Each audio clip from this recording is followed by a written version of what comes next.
Assalamu alaikum students. Welcome to week 9 lesson number 1 of mathematics. We have started unit 5 square root of a positive number. In last class we did question number 1 which was about perfect squares. Today we will be solving question number 2 and question number 3, and we will study about the properties of a square root. So the topic is properties of a perfect square. First property is the square of an even number is always even, and second property is square of an odd number is always odd number. For example, for even number, let's take a number 2. So while taking its square, 2 square will be 4. So it means square of an even number, that is 2, is yes, it's also an even. Now take another example, 20. So 20 is also an even number. Taking its square will give us 400. So we can say square of an even number is always even number. Now let's take some odd numbers. Let's start from 7. 7 is an odd number. Square of 7 will be 49. So we can say square of an odd number is always odd number. Or if we take another number, odd number, let's take 11 square, it will be 121. So 121, which is a square of 11, is also odd number.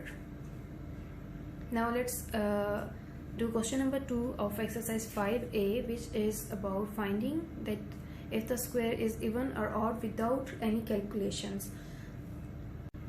So we have first part of question number 2, 35, and in question it is already given that without any calculation we have to find the square of the given numbers. So looking at 35, we know that this is an odd number, and now look at the properties written. We have property that square of an odd number is always odd number. So we will simply state this rule here as 35 is odd,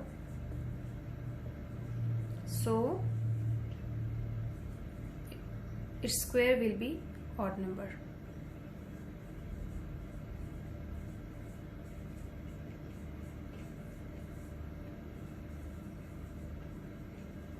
Now come to part B, which is 49. 49 is again odd number, and we can say that square of an odd number will be odd number.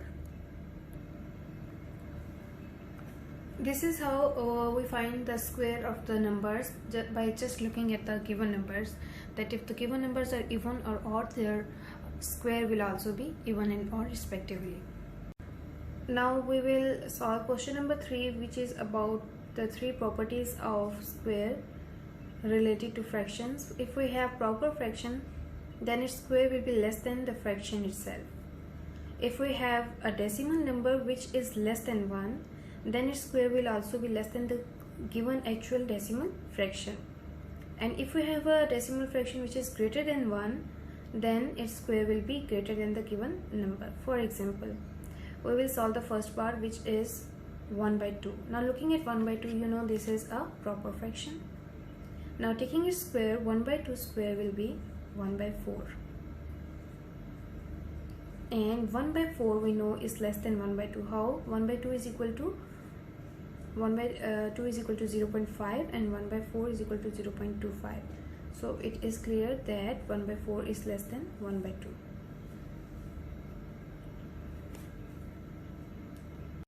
Now taking second example, that is 0.4, which is a decimal less than 1, its square will be less than 0.4. For example, 0.4 square is equal to 0.16. Now 0.16 is less than 0.4, which is according to our given property. Now look at example number 3, 1.5. 1.5 is a decimal greater than 1. When we will take its square, it will be 2.25. So 2.25 is greater than the given fraction, decimal fraction 1.5. This was our property that square of a decimal greater than 1 is greater than itself.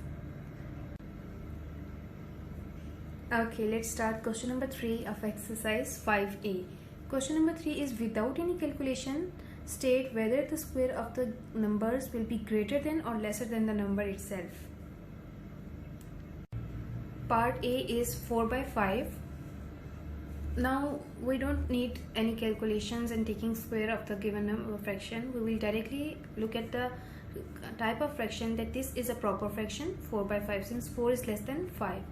So 4 by 5 is proper fraction, and according to our rule that square of proper fraction is less than fraction itself.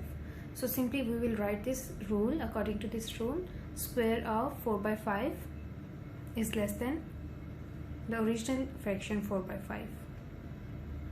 So square is less than itself.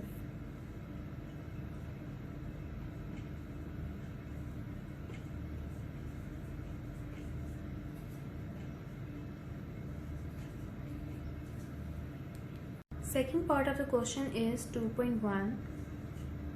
Now this is a decimal number. We will look at the given rules, which is second property and third property.